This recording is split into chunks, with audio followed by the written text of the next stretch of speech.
ho ampitomboana aminareo hatrany ry havako ny fahasoavan'i Jesoa Kristy Tompontsika.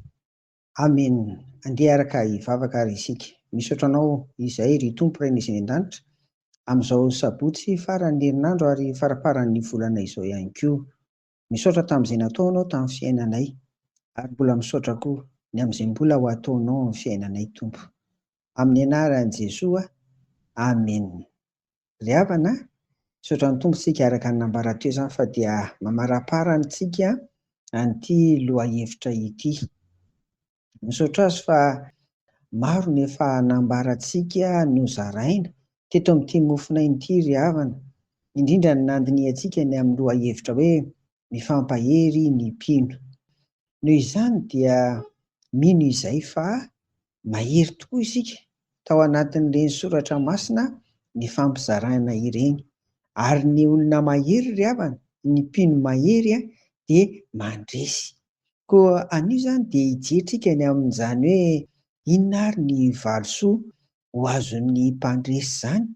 Andinga mba ho jerentsika izay niainan'ny fiangonana tao Smirna.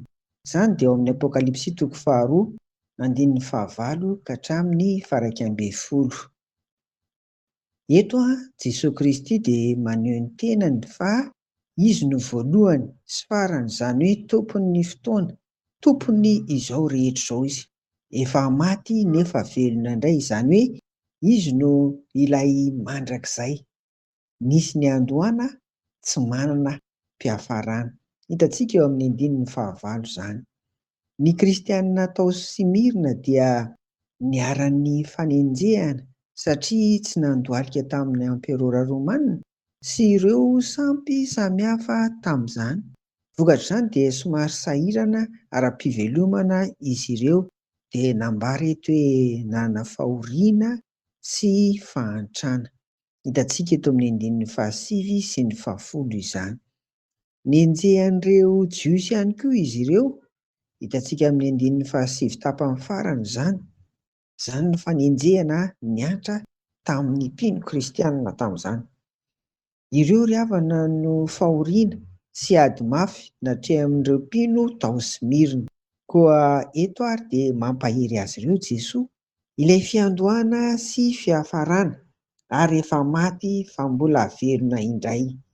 Milaza izany fa nandalo fahoriana Jesoa Kristy, eny nisedra fijaliana koa izy, ary dia izy anefa no tompon'ny fitsanganana ny tena amin'ny maty, ka afaka mampahery an'ireo kristianina tratran'ny fahoriana, tratran'ny fanenjehana, tratran'ny zavatsarotra tahaka an'izany. Sady famparezana, izy reto ry havana no milaza ihany koa ny amin'ny hoe valosoa ho azon'ny mahery na ny valosoa ho azon'ny mpandresy. Koa ilay hoe mpandresy satria izay no hita eto, ary mifamatotra eo ao fa ny mahery no mandresy. Voalohany, ho an'ireo miaritra sy maharitra ary mijoro vavolombelona tsy mivadika amin'i Jesoa dia azo satroboninahitra fiainana izy aorian'ny fahafatesana. Verimaina izay ivavahantsika ry havana, ary verimaina ny andro iainantsika raha toa ka tsy azo an'izany satroboninahitra izany ny mahery, ny mpandresy. Faharoa, tsy ho simba ny fahafatesana faharoa izy, izany hoe nitsangana maty ka handova ny fiainana mandrakizay. Io koa ry havana ny tena valosoa ho azon'ny mahery, valosoa tena ampanantenain'i Jesoa ho an'ny mpandresy rehetra. Koa izay koa izany dia maniry mba anisan'ny ahazo izany ianao ry havana, aorian'ny fahafatesanao ao ary amin'ny fitsanganana ny tena amin'ny maty. Sabotsy anio dia mivavaka hatrany isika ho amin'ny fiomanana rehetra ara-po, ara-tsaina, ara-panahy, indrindra ho an'ireo manana anjara rehetra, anatantosa ny fampivavahana ara-pisotro ny mahazatra dia miditra amin'ny 9 hatrany isika ry havana. Dia ho an'Andriamanitra rery ny voninahitra.